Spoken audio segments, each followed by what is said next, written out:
Bien, entonces, para iniciar con mi presentación, pues recordarles lo que ya se ha dicho. En este momento no se trata necesariamente de una presentación que estaría abordando como curso metodológico.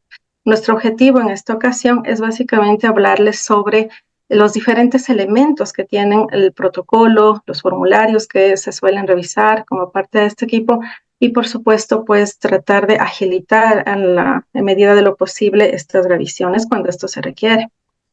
Como manera de introducción, recordar justo lo que les mencionaba, que ya está mencionado también en la unidad 1, que la importancia de la revisión metodológica, porque sabemos que un estudio, pues bien hecho metodológicamente, nos brinda esta información confiable, válida y nos permite alcanzar los objetivos, ¿verdad? Pero así también un estudio metodológico que esté deficiente puede resultar en una exposición a la población y puede resultar también en un mal gasto de recursos, incluso desviación del curso de futuras investigaciones y por ello insistimos mucho siempre que nuestro rol como integrantes de un comité es evaluar estos aspectos no solo éticos, sino metodológicos y jurídicos, como se dice en la unidad 1. Entonces, a lo largo de este pequeño conversatorio, pues estaremos abordando brevemente, no necesariamente el cómo hacer, pero sí el cómo mejorar y agilitar, como decía, pues esta revisión, porque en el anexo 2, que es justamente los anexos oficiales que nos ha dado el Ministerio, tenemos todos estos elementos.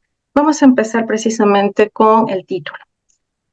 Prácticamente en el anexo está siempre descrito a lo largo, ¿no?, de los diferentes elementos, pues cómo debemos redactarlo. Entonces no me voy a detener en esto. Nos invitan además a precisamente dar lectura para poder hacerlo bien. Pero, ¿qué es lo que nosotros hemos encontrado durante las revisiones? Que el momento en el que hablamos del título, si bien es cierto, las personas o los investigadores colocan el lugar, la población y el periodo, pues hay un problema cuando usualmente se incluyen, por ejemplo, datos demasiado exactos. Por ejemplo, la fecha demasiado exacta. Para ejemplificarlo, les puse aquí, pues, este caso, ¿no? Un análisis de peligros ergonómicos de un personal de 30 a 40 años de un departamento financiero en la zona 9 del Distrito Metropolitano, periodo noviembre a diciembre de 2023.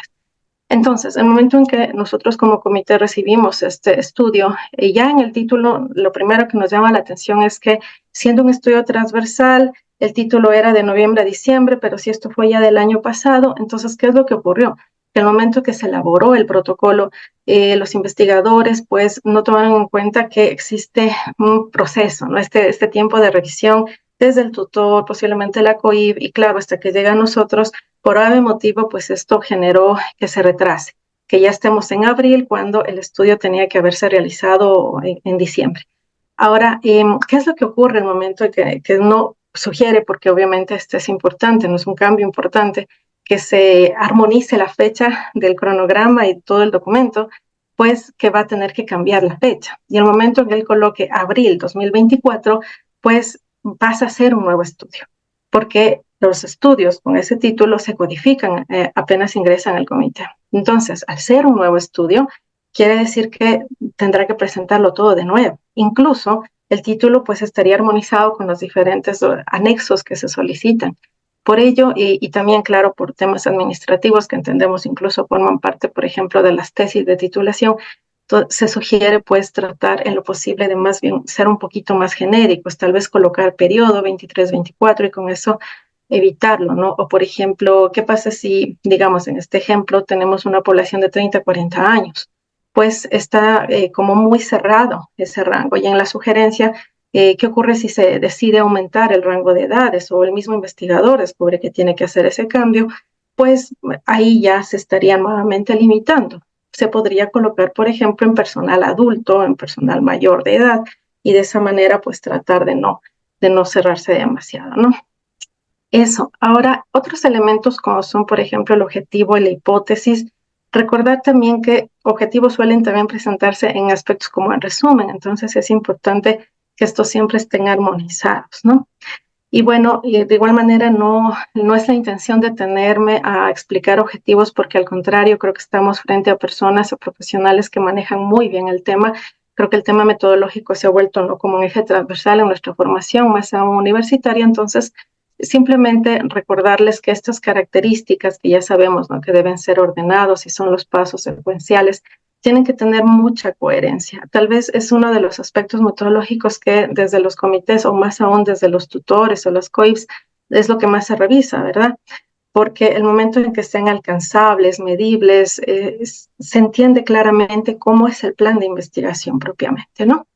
Y claro, estos tienen que estar armonizados, por ejemplo, con el problema, con la pregunta de investigación, así que insistimos mucho que son el eje central.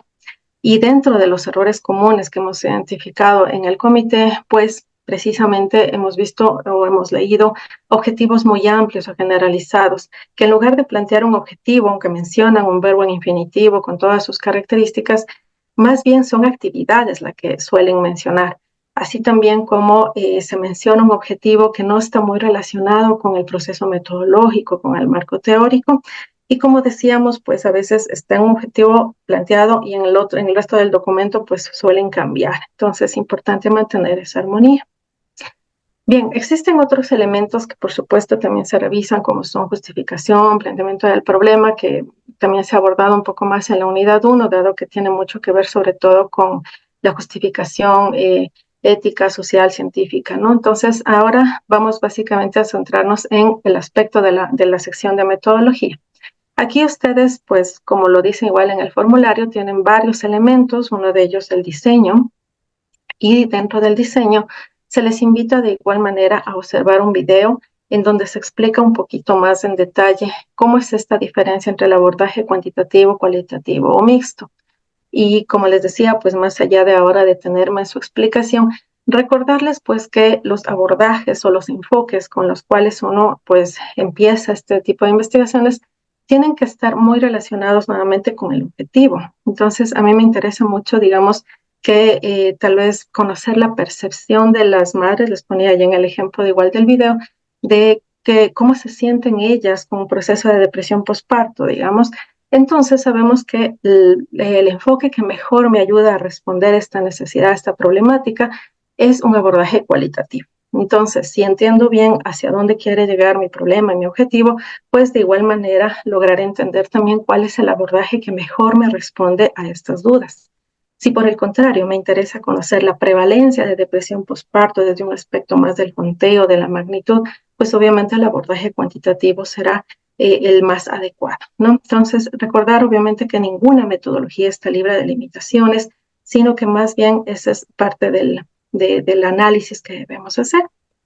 Y claro, tenemos varios diseños dependiendo de este enfoque, ¿no? Por ejemplo, entre el cuantitativo, sabemos que se encuentran los estudios de cohorte, casos y controles, transversales, los cuasi experimentales o pseudo experimentales, en fin, existe una gama de diseños y cada uno con sus características. Entonces, por ejemplo, sabemos que un diseño transversal va a ser en un solo momento en el tiempo, pero si es objetivo del investigador hacer un acompañamiento y observar a los individuos a lo largo del tiempo, pues lo ideal sería de que opte por un diseño más bien de tipo longitudinal.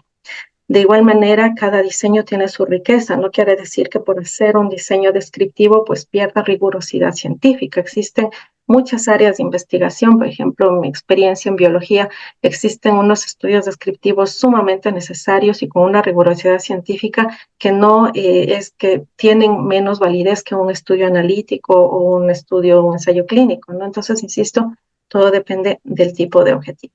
En este caso, un ejemplo, como les decía, la prevalencia de depresión postparto bien podría ser más bien abordada desde un diseño transversal en un solo momento, porque estamos hablando de un estudio de prevalencia, mientras que si hablamos de, por ejemplo, un estudio en el cual yo quiero ver factores asociados con preeclampsia, ¿no? Un evento que es un poco más escaso, entonces tal vez lo más lógico sería que yo primero parta desde los pacientes que tienen diferente situación, por ejemplo, pasan a ser estos los casos, y a su vez los compare con pacientes que no tienen esta condición, que vienen a hacer los controles, y de esa manera pues uno tiene aquí un ejemplo de lo que podría ser un diseño casos y controles, ¿no? Insistiendo en esa lógica.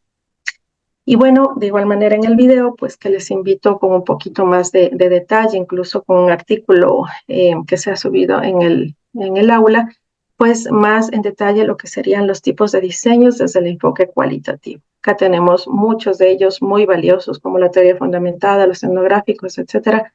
Y aquí nada más para recordarles que tanto los diferentes diseños están muy relacionados nuevamente con la técnica de recolección o con el análisis de datos propuesto, ¿no? De igual manera como con los cuantitativos.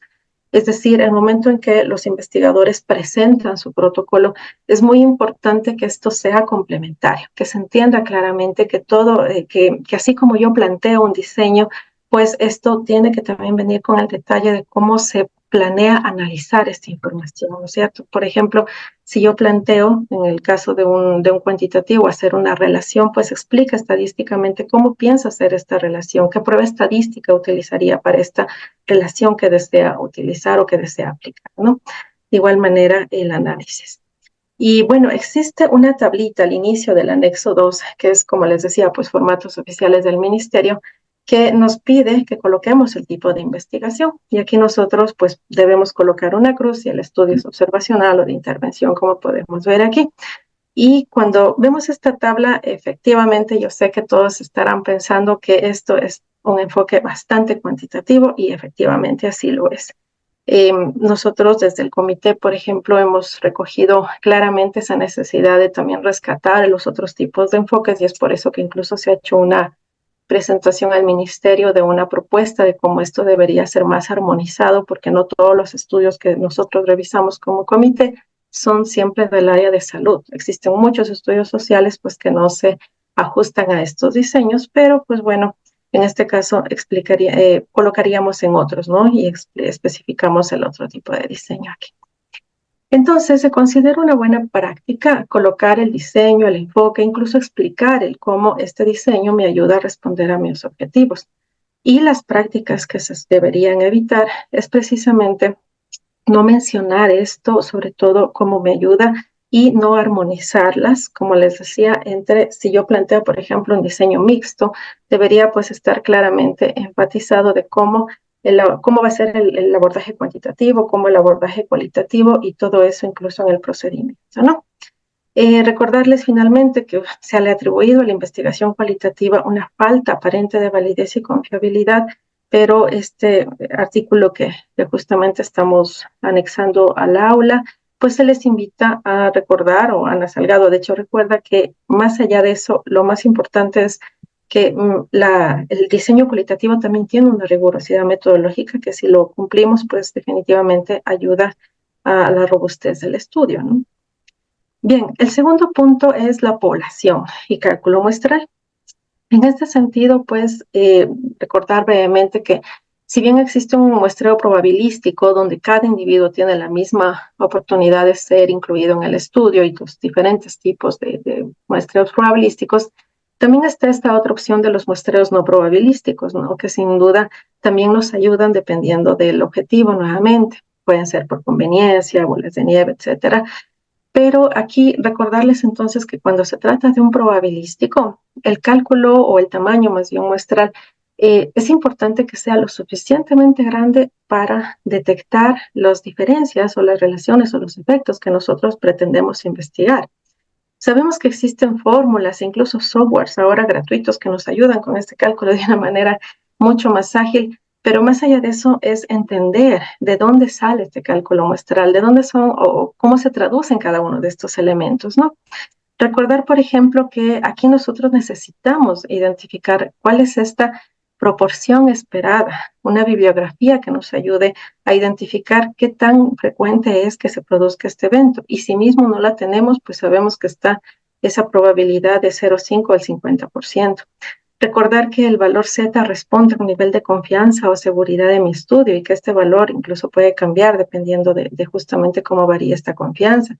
Y acá podemos ver cómo, pues, a medida que aumenta precisamente este tamaño poblacional, pues estamos hablando de que está dependiendo mucho de este nivel de confianza y de este margen de error al que nosotros podríamos también estar sometidos en el momento de hacer un cálculo muestral. Entonces, son puntos muy importantes.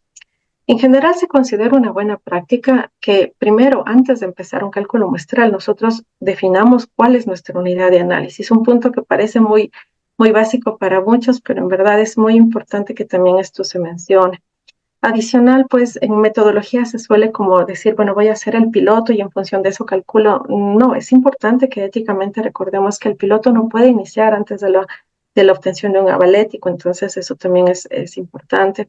Y se debe evitar colocar solo la frase muestreo a conveniencia, que lamentablemente suele ser muy utilizada cuando, bueno, se dice que me interesa tal vez abordar 20 personas, 30 personas, pero no estamos muy conscientes de que esto puede ser una muestra no adecuada para comprobar o demostrar el efecto que desea demostrar, o sí está adecuada, pero entonces justifiquémosla si efectivamente va de la mano con los objetivos, ¿no? Como hemos dicho antes. Otra práctica que es importante también evitar es esto de tomar el ORR basado en publicaciones, o sea, debe ser tomado basado en publicaciones científicas, ¿no? Entonces, muy importante poner la referencia bibliográfica y recordar, claro, nuevamente esto, ¿no?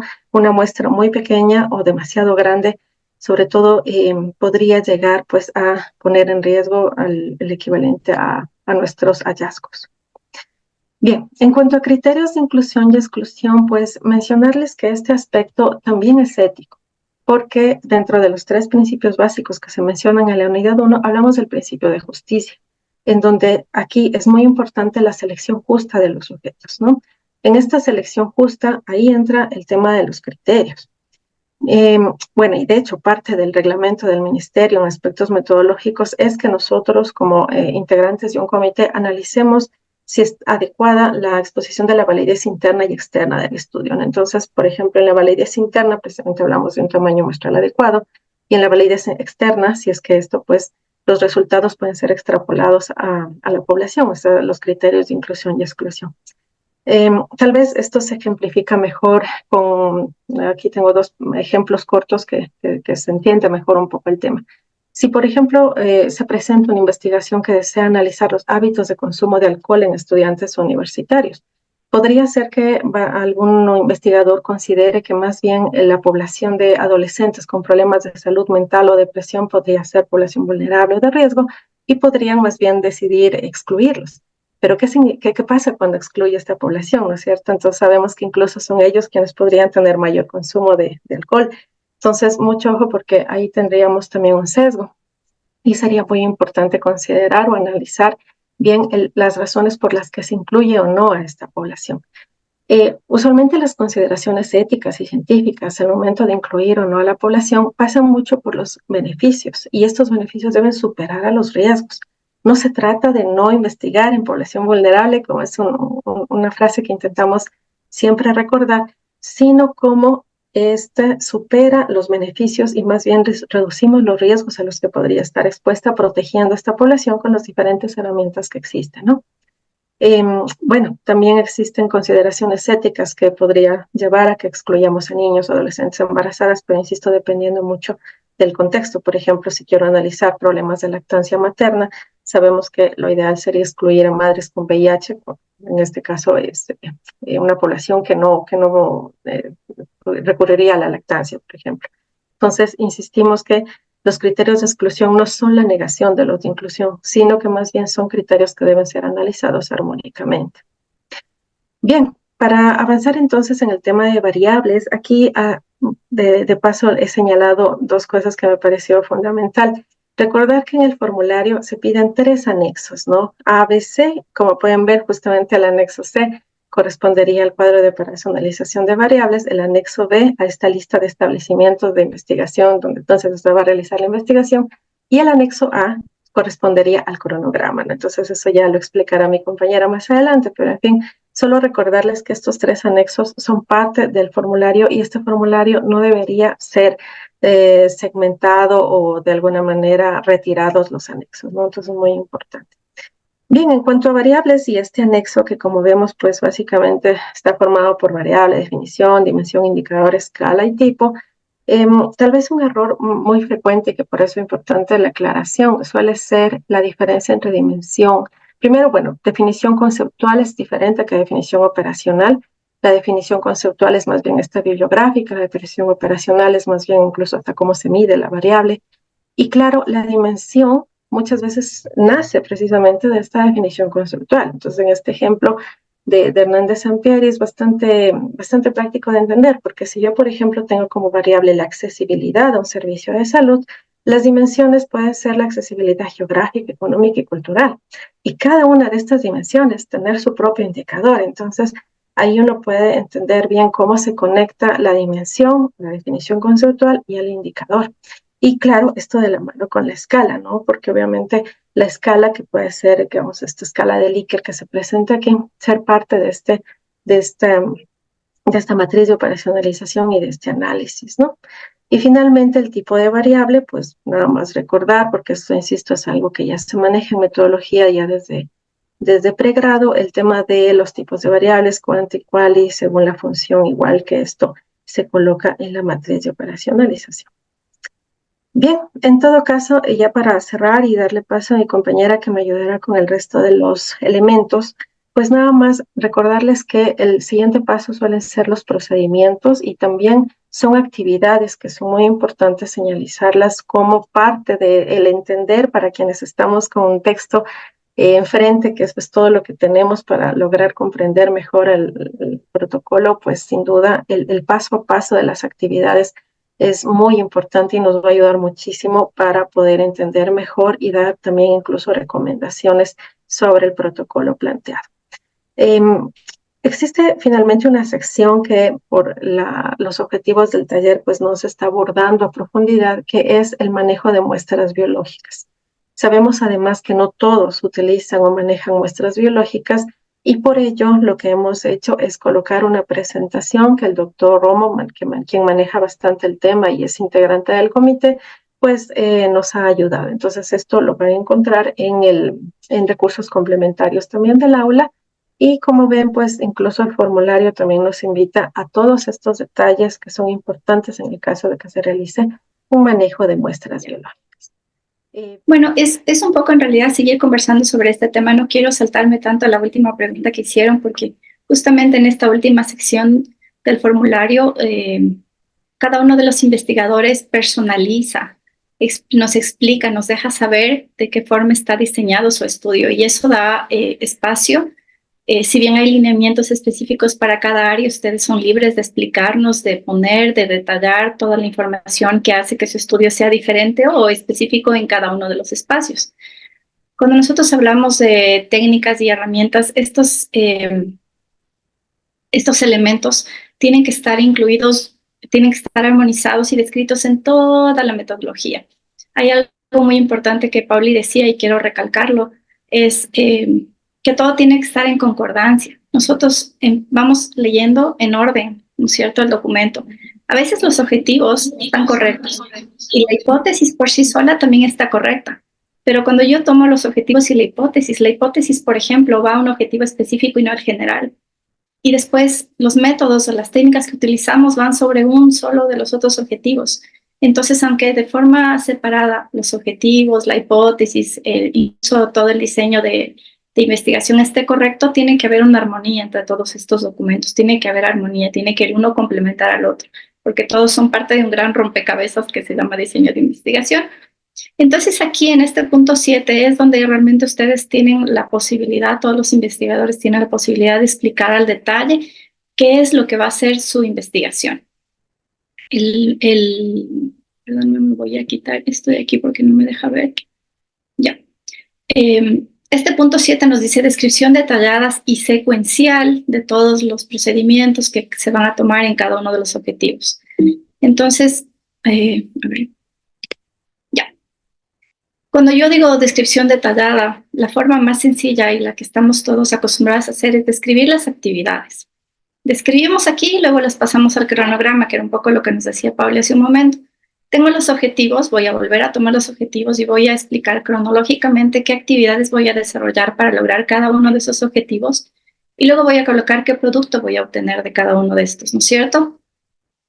Puedo hacerlo de esta forma. Aquí hay un ejemplo y dice, el objetivo es analizar los registros y datos referentes a la producción de aguacates en este lugar específico que es de la Universidad Central para este periodo en específico, ¿no es cierto? Yo puedo decir, para esto voy a mi primera actividad es recopilar los registros que estén disponibles y luego voy a analizar estadísticamente las variaciones que existen entre los rendimientos de estos.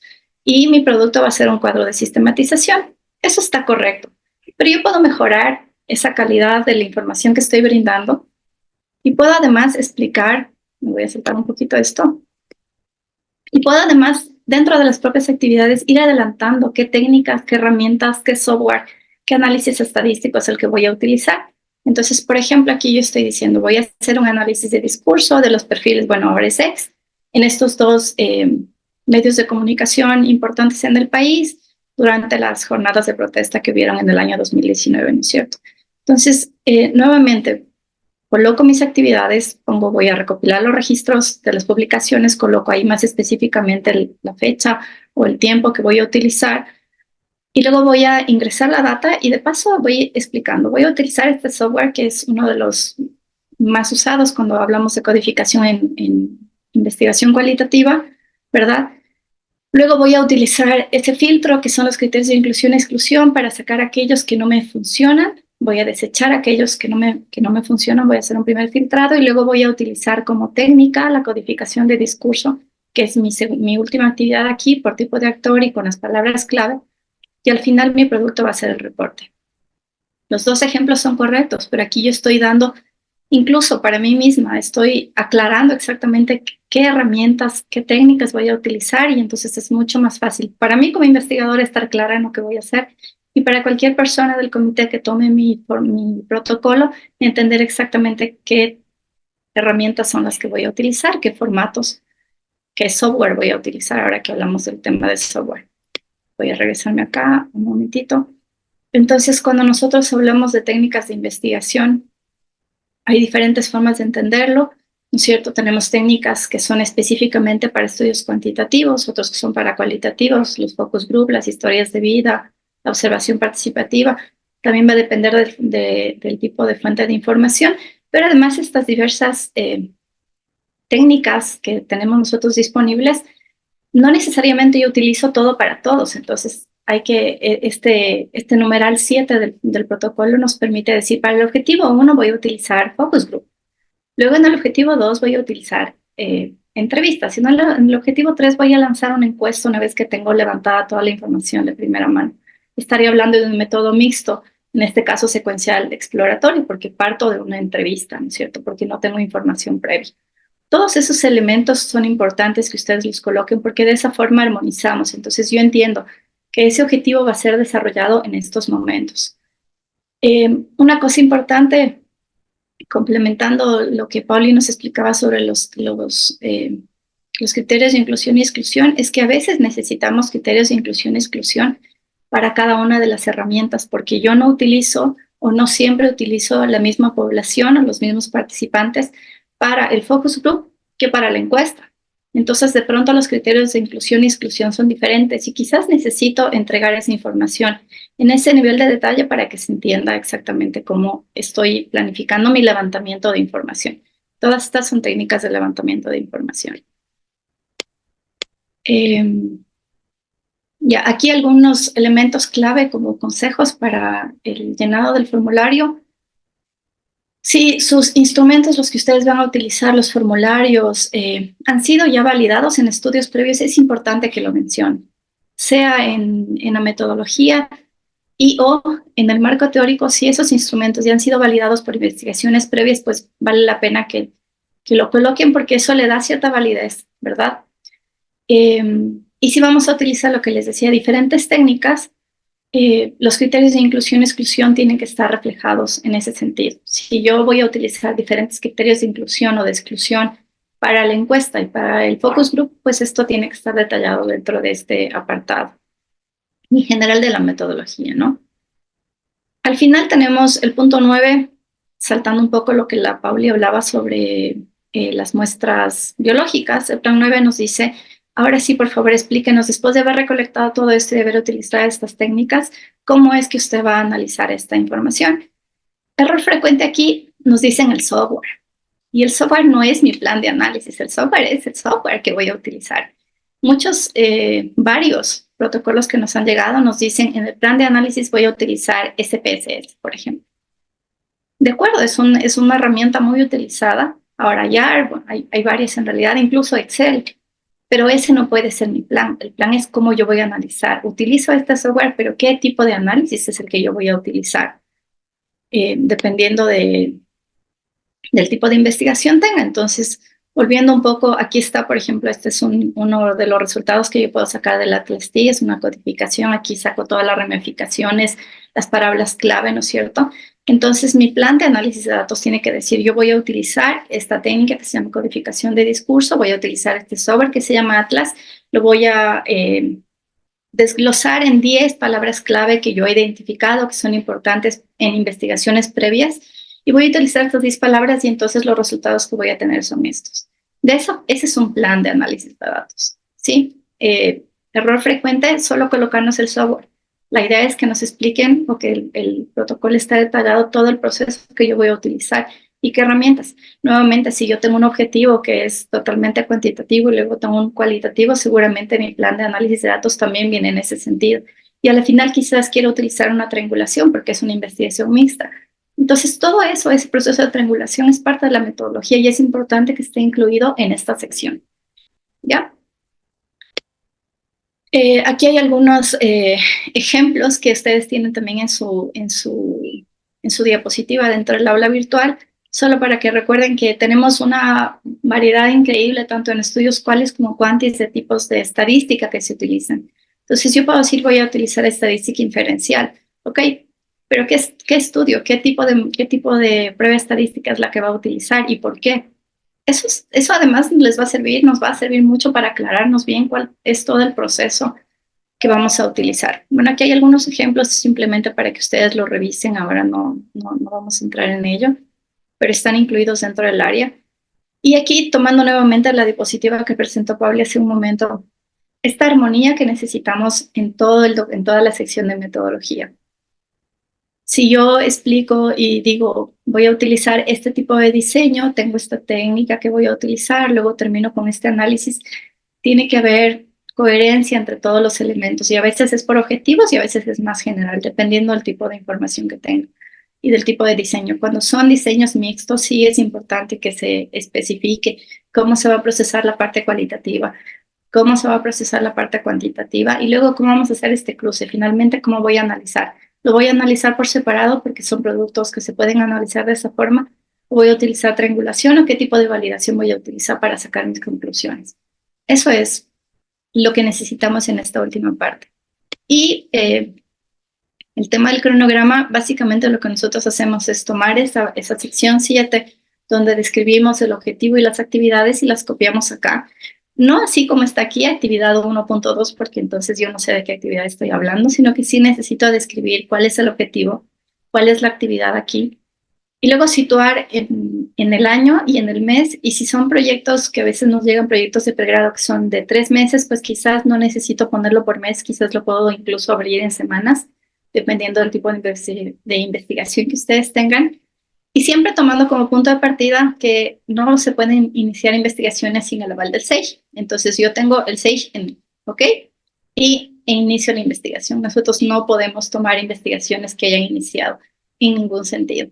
Y a veces el periodo que ustedes nos ponen de ejecución es mucho antes, incluso meses, antes de que se presente el protocolo, y eso nos coloca en un problemita interno de no saber exactamente cuándo empieza. Entonces, el cronograma tiene que venir en este sentido.